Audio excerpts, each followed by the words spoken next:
So we asked the question in March, and now we're going to ask the question again. Will coronavirus destroy geek culture? All that and more on today's episode of the Geek Watch Podcast.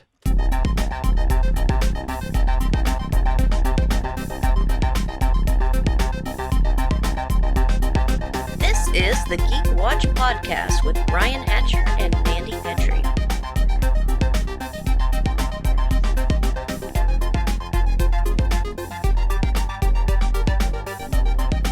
Greetings, Geek Watchers, and welcome to episode 113 of the Geek Watch Podcast. I'm Brian Hatcher, and with me on the phone, Geek Watch's own resident geek goddess, Mandy Petrie. Hello, Brian. So, it's been a little while since we've recorded. We've been following what's been going on geek culture-wise. We've been getting dribs and drabs. There have been some things that have been happening. We have been getting some releases. Of course, we now have season 2 of The Mandalorian, which we will definitely talk about a little bit. We're not going to go into any spoilers on anything because, especially right now, it is geek content is valuable more than ever before. So we will talk about seeing certain things and what we thought about them. But as far as details, I think at this point, spoilers was a nuisance in the past. Right now, it's a flat-out crime. So we're not going to go into anything, any details. Although it's amazing how things have changed now that the internet is looking to cancel Baby Yoda. Did you hear about this? I think I may have, but like I'm only halfway through episode 2, so I think I've seen what they're upset about, but I don't know. Well, I mean, like I said, we won't. I mean, if you've been on the internet, then you know about Baby Yoda and the cruelest meal ever, and they're ready to cancel him. They're getting ready to cancel Baby Yoda. Wow! Because of something that he ate. And that's what I thought it was. People are so upset about this, and like I said, we'll not go into details. If you've been following the internet, you know all about this. This is how bad things have gotten in the world. Is that we're about ready to cancel a CG character? What in the world? Oh, good Lord! It's like we've run out of things to be offended by at this point, and so, and don't get me wrong, there are things to be offended by that you should be offended by for sure. But an imaginary character eating some imaginary objects, I don't know if that qualifies. Well, I mean, all the stuff, not spoiler. He eats frogs. I have a little Christmas ornament, and he's got little frog legs sticking out of his little green mouth. I don't know, but it just, like I said, it did seem to me just rather odd at this point. Like I said, it's just like with everything else going on in the world, I don't know if this is really worth our attention at this point. But let's think Hannibal Lecter ate someone's liver. And then he got like 3 movies and a whole TV series. Yeah. Oh yeah. Well, there you go. But to me, like I said, it's like the oddest thing ever. I mean, there are things out there to be offended by. For example, Zack Snyder. That's something. All right. I'm kind of kidding about that, but this is something Not that. Exactly. Well.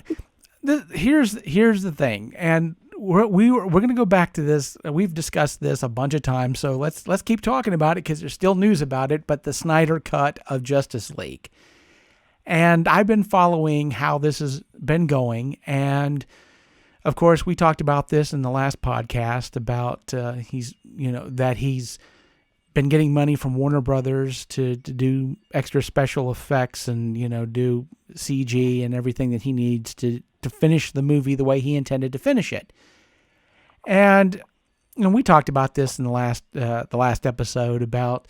So we're going to spend another $1 million on Cavill's mustache, right? Yeah, that it's going to cost some money to do, but there's a desperate need for content. So it's understandable that, especially with the fact that Warner Brothers is trying to launch HBO Max, and a lot of people have been upset about a lot of, people are upset about a lot of things about these streaming services because they're snatching up all these properties, and so, well, it was like the whole deal with, it's the Great Pumpkin, Charlie Brown, that has. Do you remember the controversy over this one, or did you end up missing that one? I probably missed it. It doesn't sound familiar to me. Well, you're familiar with it, it's the Great Pumpkin, Charlie. Well, this was this was a holiday tradition for Halloween that it played on CBS every year. Yeah. And it didn't play on CBS this year because Apple Plus bought the rights to it, and so you had to have Apple Plus to see it this year. Wow, okay. And people were upset. They were not happy. And so but again, everybody is desperate for content, and HBO Max is a new service, and so of course they're buying all the rights to everything that they can get their hands on, of course. And we've talked about this before. They have the rights to Doctor Who, so eventually I may have to get HBO Max just because of that. But going back to Justice League, Zack Snyder at this point now is jumping the shark. Because he's not at this point now, he is not just finishing up this movie. He is shooting tons of new scenes now. He's bringing in new characters that weren't in the original show, in the original movie. He's bringing back Jared Leto as the Joker and filming a whole thing with that. He's bringing in Martian Manhunter, and the last that I heard, he's at this point spent an additional $100 million on this thing. And I understand people being excited about, we get the chance to see the Snyder Cut, but this isn't the Snyder Cut of the movie anymore. This is something completely different.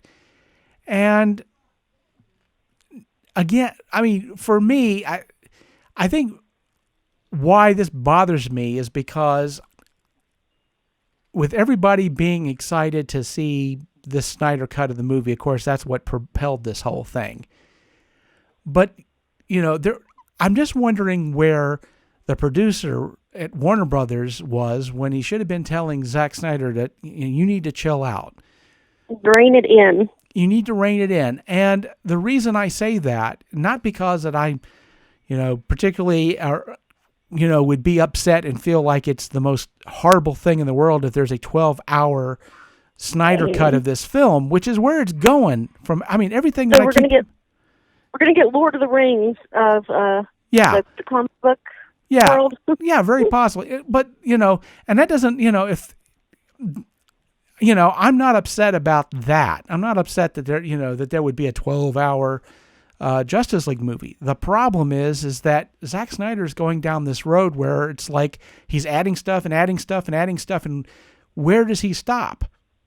Right now, of course, he's the checkbook is open, so it's like, well, sure, they're going to pay for me to shoot this new. Let me go down this whole deal with Martian Manhunter and add Martian Manhunter. There's really no end game to something like this. And what I'm worried about is, especially with everybody who was looking for the Snyder Cut, eventually the money's going to run out. It's, Warner Brothers does not have an infinite amount of money to spend. Eventually, they're going to run out of money. And when that happens and they tell Zack Snyder, look, this is it, will he have, after shooting all of this extra stuff, is there going to be enough to patch something together that's going to be different enough from the original Justice League movie to make it worth their while to put it out there? Will it be coherent, or will we get another Hellboy out of it? And as I've said many, many times, Hellboy is a fantastic series of television that they slapped together in one movie. Yeah. And I'm guessing you're assuming I'm assuming you're talking about the last Hellboy movie that exactly so. And that's like I said, that's what Warner Brothers lost a ton of money on the original movie, and they've thrown in another $100 million into this, and if they have nothing to show for it by the end of the day, It's gonna hurt them because of course now we don't have movie theaters like we used to. Now there are some theaters that are still struggling to stay open. They're doing it with basically second run films because Hollywood's not releasing any movies right now, and Yep. the movies that there's like a handful of movies that are getting released, and those that are getting released are tanking in the box office because people are not going to movies. Nope. And which makes perfect sense under the circumstance. And so Warner Brothers, they don't really have a lot of money to throw away on stuff.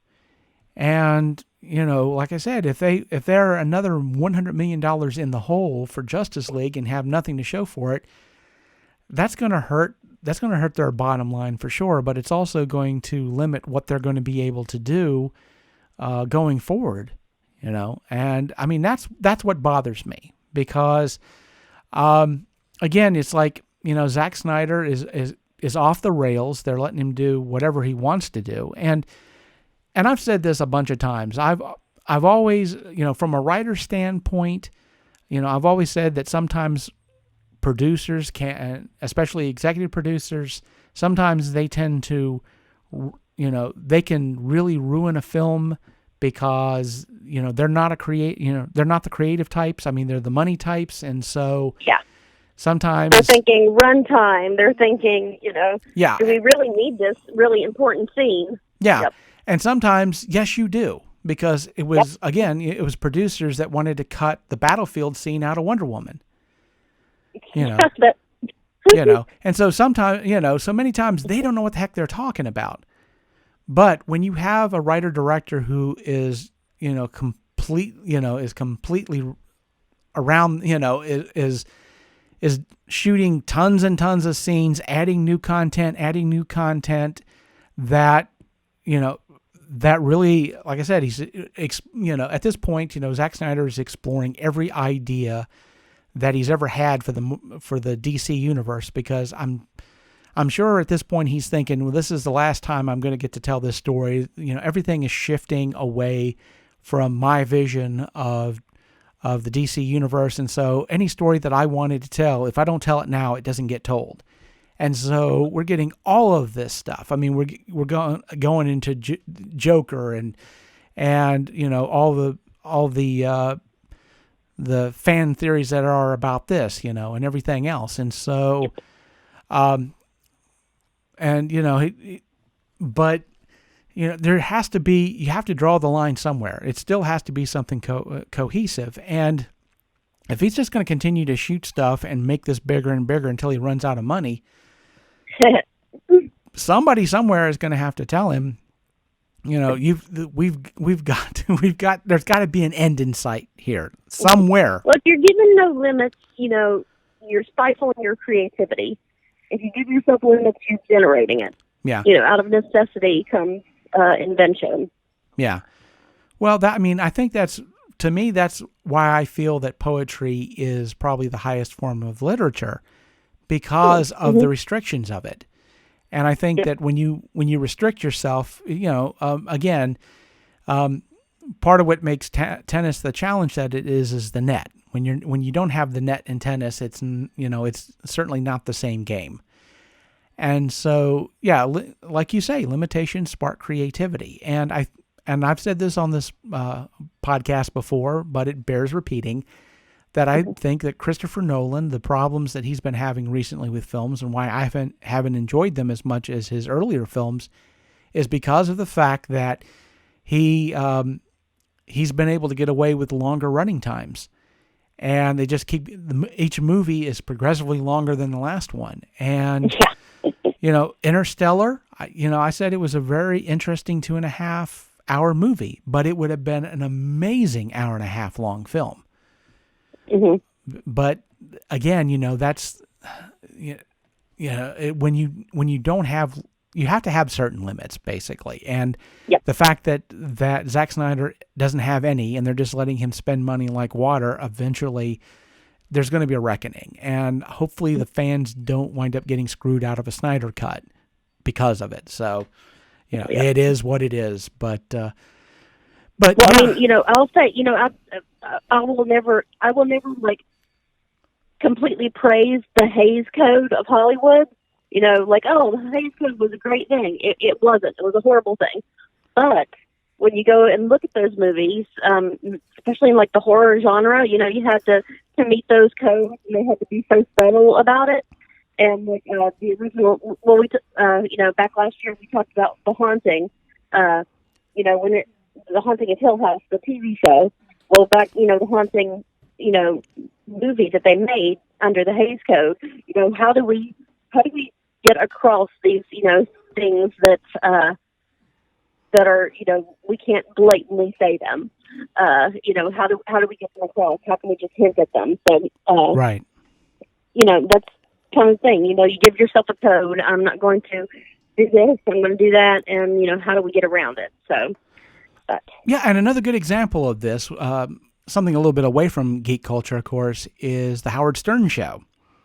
When he was on terrestrial radio, he was very controversial. He was really trying to push the boundaries because, of course, you had the FCC cracking down on him and saying, well, you can't do this and you can't do that. And that conflict was what was interesting about the radio program. But then when he went to satellite radio, where they said you can do whatever you want and you can curse, all these skits that you want to do, you can do them now. And when he went to satellite radio, my first thought was, well, it'll be interesting to see what he does for a while. But the interest of his terrestrial radio show was the fact that he was pushing against these restrictions, and he doesn't have them now. And he's certainly still on the radio. He's still very entertaining as a host.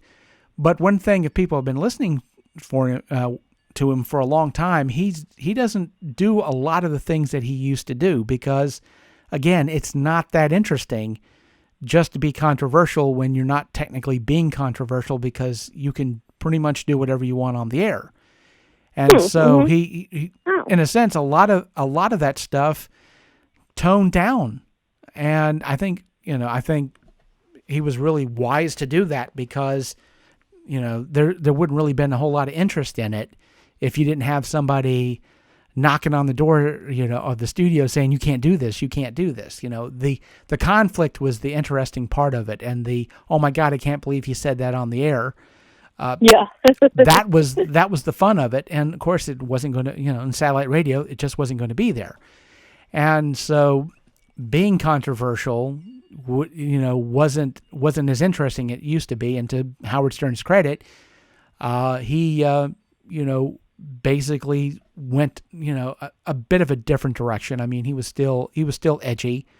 I'm not saying that he, that he became a completely clean. Obviously he didn't do that, Right. but I mean, certainly things have been toned down to a point where some listeners have accused him of losing his edge. But the truth is, the edge wasn't that, the edge isn't entertaining unless there's something for it to cut against. And it just, and again, it's like you were talking about when you were limited to what you could do in movies, then you had to be creative.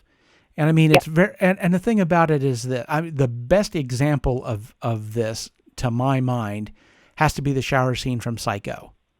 Oh yeah, absolutely. Mm-hmm. It's one of the most brutal scenes that you can possibly imagine, at the time. And, a nude woman being stabbed to death in a shower. And what people don't realize, not only do you not really see anything on her, in a modern scene, you would have seen her completely naked. You didn't see a thing on her nudity wise. And you didn't even see the knife enter into her. Mm-mm. That was the thing. You didn't see a wound on her. And of course, the thing about it wasn't even, because it was black and white, you didn't have to use red blood. They used chocolate syrup. So, right. Mm-hmm. But yeah, I was thinking about Texas Chainsaw Massacre. You see the hook and you see her in a backless shirt, but you never see, the hook go into her back, and you see a bucket under her, but you never see blood. Yeah. And it's a very brutal, it's a very brutal scene. But the thing about it is why that works so well. And, why the shark in Jaws works so well is because you barely see it. And that which means that your brain has to fill in the spaces. And when your brain does that, it's worse. Right. There's no special effects that will ever top what your imagination is going to be. And the fact that the mechanical shark didn't work so well meant that they had to spend a lot of time hinting that it was there, but it wasn't there. And I think it really plays to making the shark that much scarier. But oh yeah. But yeah, the limitations are the strength for sure. When you don't have any kind of a limitation to work up against, then if there's no resistance, if you go to the gym to exercise and there's no real resistance in the exercises, you don't grow. There's no point. And I think, going back to talking about Zack Snyder for just a second before we move on to another topic, but the fact that he's basically just shooting whatever that he wants, and he's cranking out all these new scenes and all these other new threads and everything else, and he's exploring every idea that he can come up with. Eventually time and money's going to run out on him, and then what's left? I don't know. Hopefully there'll be something, because the fans that really wanted a Zack Snyder cut, they deserve it at this point. And if they don't get it, that is going to be a shame for sure. But and we talked about this in episode 104, which was the last episode that you and I did together here in the studio before you started doing the call-ins. And we talked about how the world might change, especially the geek world would change under Corona. Well, we've had a few months of it now, and it looks like at least until the end of the year, we're still going to be under all of this. Yeah, definitely. But I think honestly, the biggest issue that we've run into Corona, where we've had in the United States. Let me preface this by saying in the United States. Because I can't really speak on anything else, but certainly it seems to me here in the United States, we've always run into problems when we have tried to pretend that things are normal and that there is no coronavirus, and we've tried to get back to normal, which makes sense. Nobody wants to live in this reality. We would love for things to go back to normal, but they're not. And every time we have pretended that things were normal and tried to go back to some form of normal, we've paid for it in a huge way. And that's, I think, is why we're seeing big spikes again. There's been this real issue. There's been a lot of conversation and worry over Thanksgiving, which is coming up, which people are saying this is another super spreader activity waiting to happen, because of course families get together for this. And and I get this. And movie theaters are still trying to open now, and they're, of course, they don't have, we said this before, but they only have second run films because a lot of these first run movies aren't going out. But they're trying to do everything. We have theaters here in town that you can rent out the entire theater for like $100 and some. And yeah, for $100, you can rent out an entire movie theater, and either they can show a movie or you can bring one from home. Oh, yeah, that's fun. Yeah, it's all, it's fun. But again, it's like that's how desperate they are to get somebody in the theater. And this was the other thing that struck me, because Fathom Events, which we've talked about countless times on this podcast, they're trying to, start things up again. And I just saw where, I think it was actually, since we're recording on Sunday, it would have been today, that they're doing an anniversary showing of Flash Gordon. Oh, wow. Yeah, which, I love that cheesy film, and I would love to go see it. But number one, I'm not going into a theater. You know, and that's the thing. And this was something I talked about on. I've been doing some vlogging on my YouTube channel, which if you're curious about my vlog, you know, of course, it's youtube.com/Brian J. Hatcher. But one of the things that I talked about is I was looking at the theaters, and there was they were showing Nightmare Before Christmas in a theater nearby, and there was another film that they were showing that I would love to have seen. I was going to do like a double feature, and it was like one of my favorite one of films that I really like. And right now I can't remember what it was, but there were like two films that I would have loved to have seen in the theater. And I was like, but I ain't going. Nope. You know? And so, yeah, I mean, there was a time when, they're going to play Flash Gordon in the theater. Oh, I'm definitely going to go. But no, I'm not because I'm not going into a theater right now. But the other part of it too, which it didn't even occur to me, but I'm like, wait a minute. In my area, it's the Regal theaters that show all the Fathom events. And Regal is closed. Aww. So even if I had lost my mind and wanted to see Flash Gordon on the big screen, I couldn't because there's no theaters near me that are showing it. Nobody's doing Fathom events. So, but you know, now that we have had months and months of coronavirus at this point, and I know that you're still gaming because you've been doing it online forever now. Yep. And you know that's still going. I mean, we're fortunate is that we do have right now. We do have things that have been coming out. We had, I've been watching The Boys again, second season of The Boys, and I've been enjoying the heck out of that. The thing about it is, I'm not binging anything at this point. One, because some of the shows, of course, they're just showing them once a week, so you can't really binge them. But at the same time, I'm also, I'm not like double fisting things like The Boys and Mandalorian. I'm wanting to watch these shows one at a time because, to be honest, it's like, I want to stretch this stuff out because we don't know when content. It may, I think it's like January, we're finally going to get WandaVision. And of course, the more you hear about it, the more interesting it sounds. Of course, one thing that they've been talking about is how a lot of these episodes are going to be shot like sitcoms. With a live studio audience. With a live studio audience, and they're going to be doing laugh tracks and crazy things like that. And it's like, wow, that's crazy, but that's amazing. And I'm looking forward to this. And but like I said, I'm not binging a lot of stuff because you're making stuff last. And one show that, of course, we will talk about for, like I said, again, don't want to do spoilers because I'm sure there's a lot of people, and you're one of them, who because I'll tell you what, let's go ahead and get started on it because this may be it will be for a long time. This is going to be our last installment of What the Dead.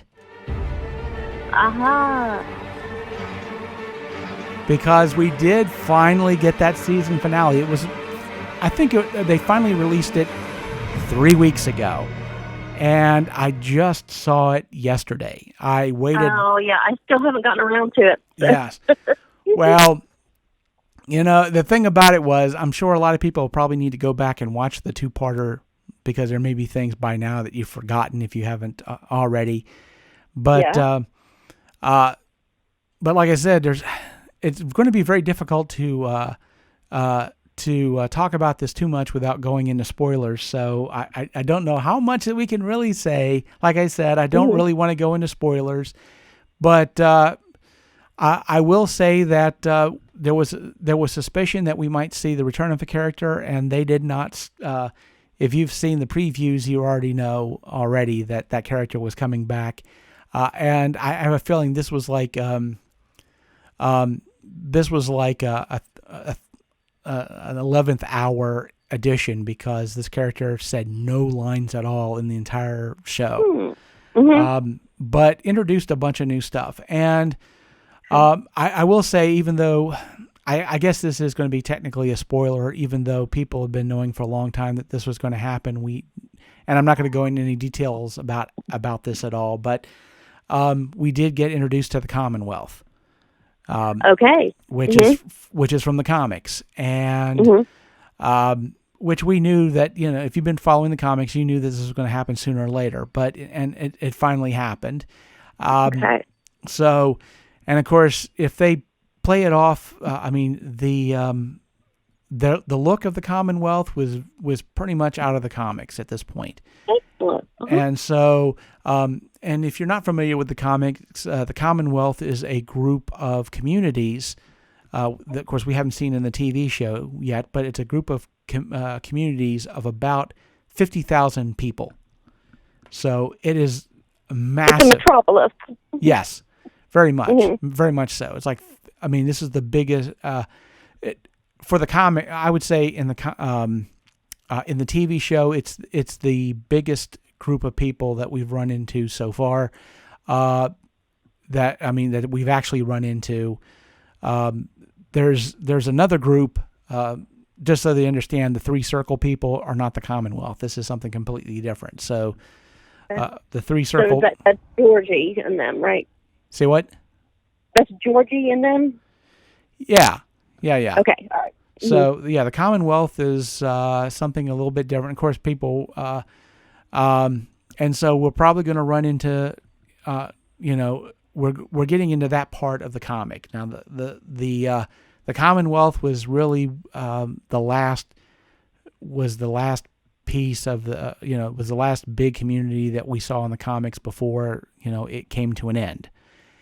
And so, of course, as you probably already know, and has already been announced, it was announced a long time ago, is that this next season of The Walking Dead is going to be the last season. That'll be it. Yep. That will be it. Now, it's going to be an extra long season. It's going to be 2 seasons worth of episodes in this season. Okay. So, so where they normally, have been splitting the seasons in half, and you get half here and half there, it's going to feel more like we're getting an entire season for the half. So, so we will get a double dose of the last season, but after that, that's it.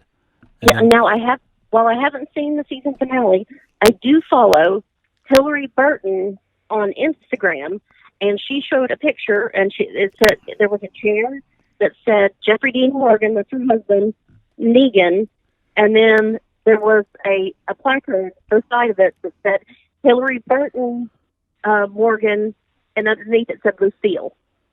So it's sounding like we are going to get Negan's backstory. We're going to get Here's Negan.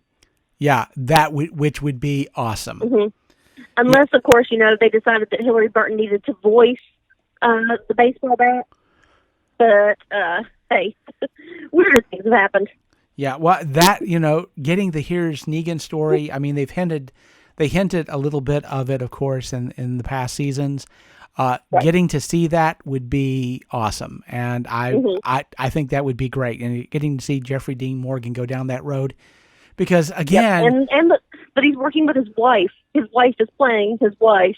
So that should be so powerful, I think. Yeah, that's amazing, and again, there are some things that are coming that we definitely have to look forward to. Like that, like The Walking Dead. Eventually, there's a rumor that within the next couple of weeks, we may have a trailer for the Doctor Who Christmas episode. It's a rumor. Oh, I'm so happy. Yeah, the rumor, of course, is that Captain Jack will be back for the Christmas special.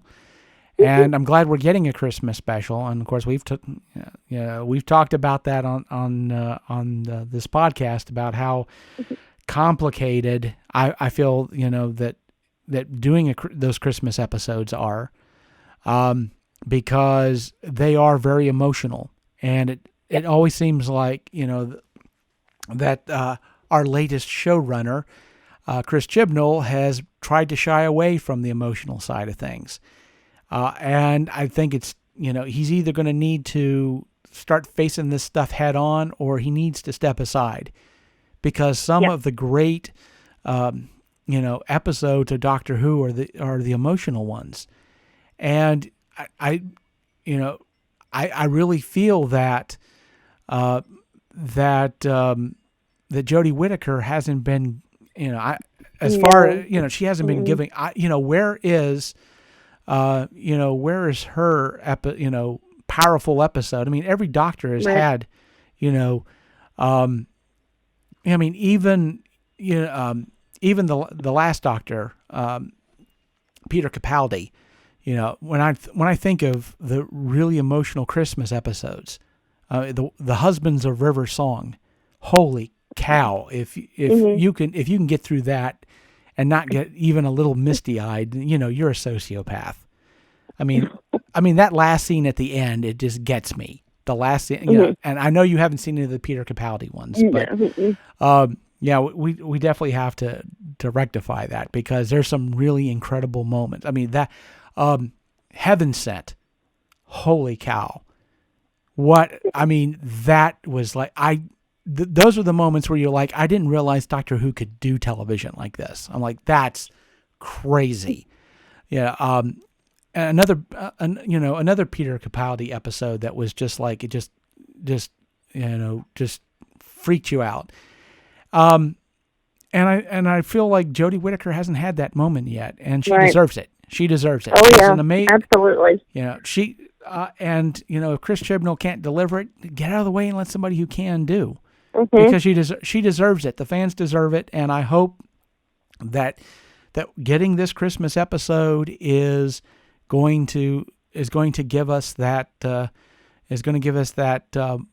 Jodie Whittaker Doctor moment that we've been waiting on for going on 3 years now at this point. So, the average, for the Doctor is like 3 years, and this is the third year for Jodie Whittaker, and she deserves a fair shake. She certainly does. No, we don't need any of these big revelations, like, oh my gosh, there was this big secret this whole time. That's not what we need, and it kind of feels like, but like every single time the Master's revealed is, it's one of those big revelation moments, and we don't always need that, Yeah. Well, that's the difference between, the sizzle and the steak. Some weird twist, and and of course we talked about this in the season finale of the the last series of Doctor Who. Had this major twist that nobody really cares about. Nope. Because it's like, well, yeah, so what? We're basically rewriting canon just to do it. And, they're going to have to, either all of it is garbage, then why did you even do it in the first place? If they're going to recant the whole thing, then what's going on here? But, it doesn't really add, like I said, it doesn't really add to the character at all. And I think it's very much like, and I think we talked about, the Cartmel plan, which is where they were going to change Doctor Who around, in old Who. And they were going to, change the Doctor's backstory because they felt that, the mystery of the Doctor had been taken away, and we wanted to add more mystery. And so, they're kind of going down that road again. Again, there's no reason to rehash this whole thing because we've already talked about it. But,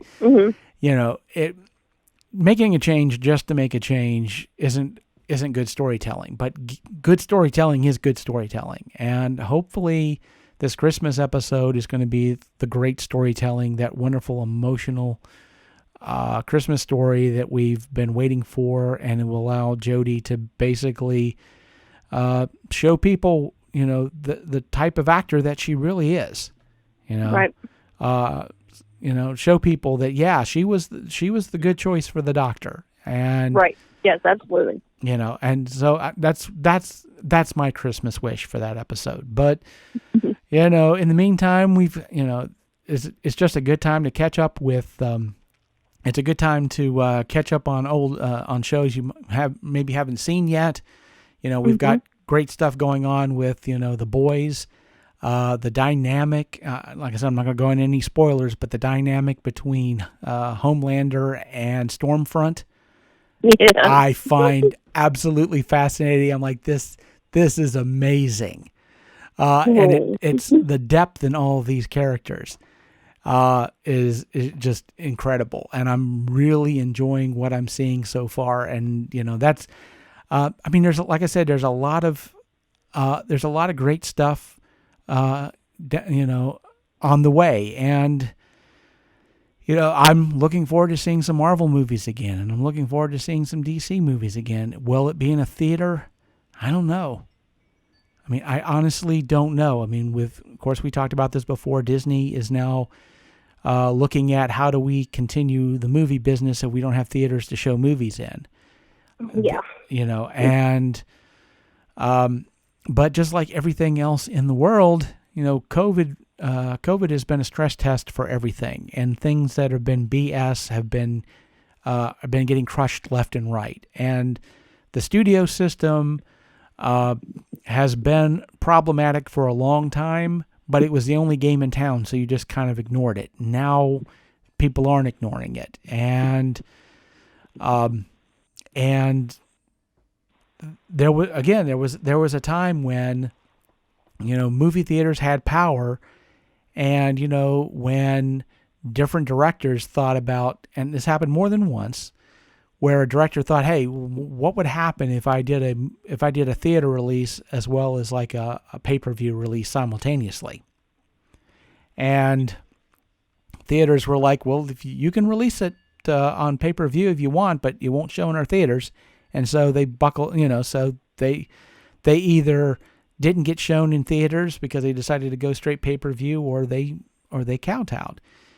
But now theaters do not have the power that they used to have. And the truth is, movie studios have realized that this idea that we create this film that has to do extremely well the first weekend it comes out, or it's a disaster, it can be very problematic, where we can now make movies that maybe they're going to be a slow burn. Maybe it's going to take a while for word of mouth to really spark interest in this film. But once it does, it's going to be a classic, and people are going to love it, and it's going to find its audience. It's just not going to be able to do that on the first weekend, and I think that's a real reason why a lot of the movies that we see that are coming out, on streaming, there are a lot more slow burn films that are coming out, and films that are willing to take some chances because it has room to breathe.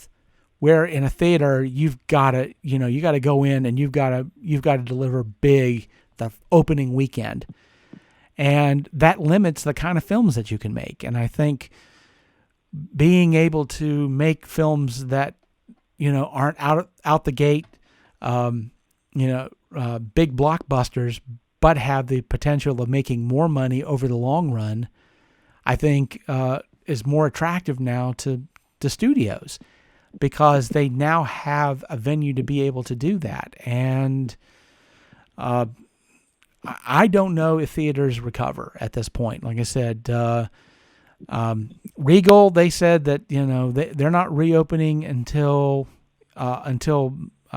studios start to release films for them to run, because there's no point in being yet another theater in town that's playing second run films, because there's just there's no reason for everybody to be doing it. A lot of these smaller chains are doing it because they have to. But Regal is saying they've got enough money to last until the end of the year, and then after that, it's over, it's done. There's nothing, they're going to be bankrupt.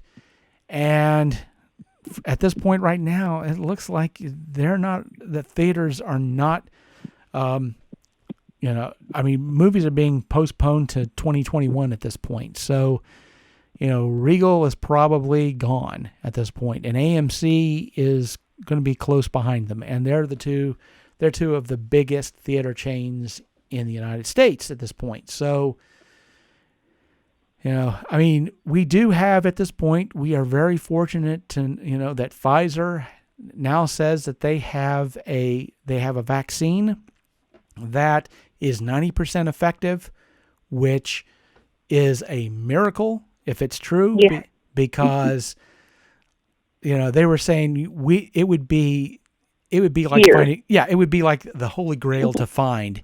It would be like the holy grail to find a vaccine that's 75% effective. If you could find a vaccine that's 75% effective, it would be like a miracle cure.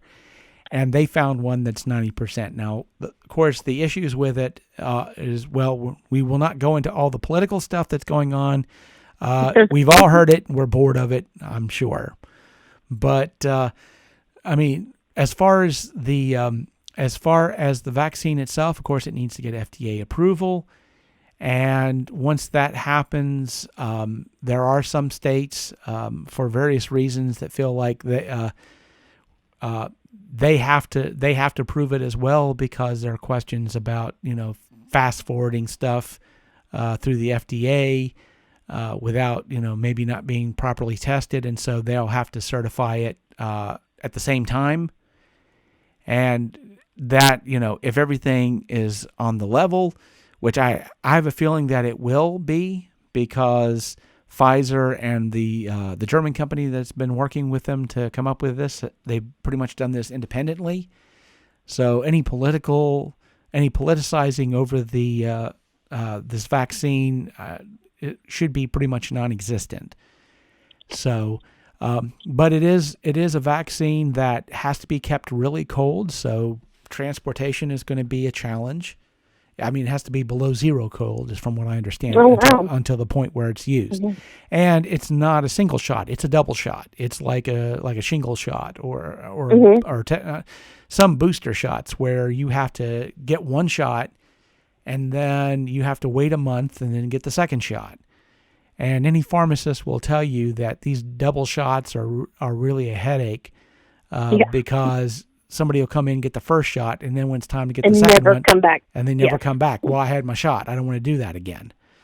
And it doesn't work at that point. So, but we now have a vaccine, and once it can be produced, and of course, it's going to go to the very high risk people first, but eventually, we can maybe we can go back to seeing people again, and you can come back into the studio, and we can, but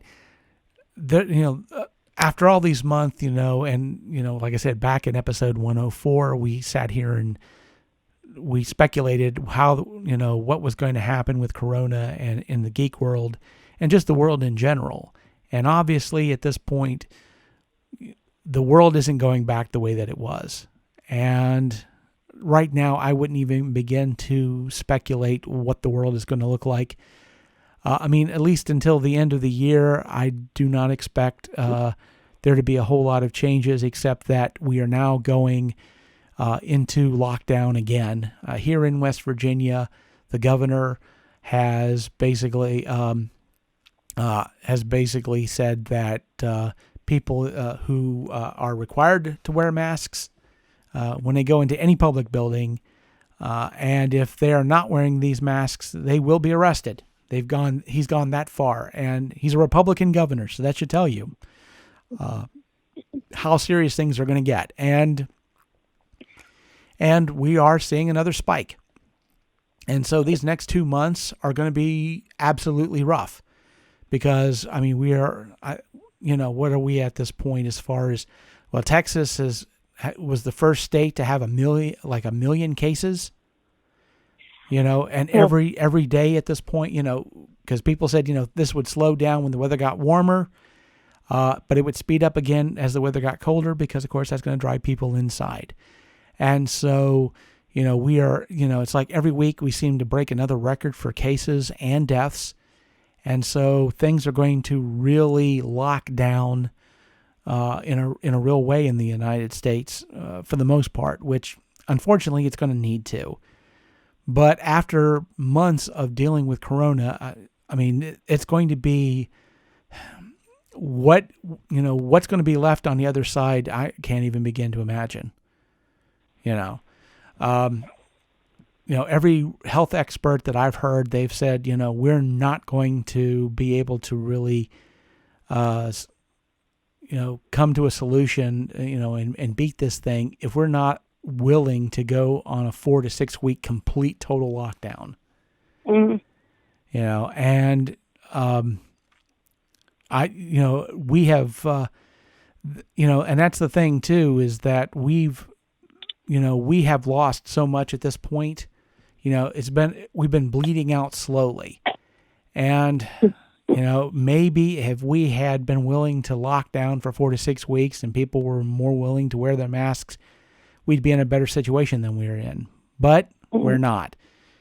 And like I said, I don't know what we're going to see at the end of this.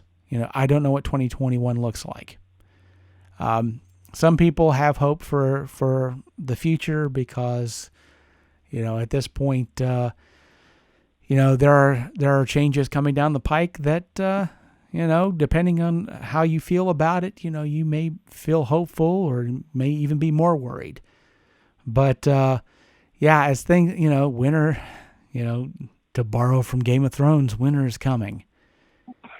So, and of course that also, the last thing we need to bring up, of course, is that because winter is coming, this will probably be the last podcast that we do this year because, of course, Mandy, you have been very kind to call in, but of course, where you live, that meant that you've had to basically sit in a parking lot and talk to me because, of course, where you live,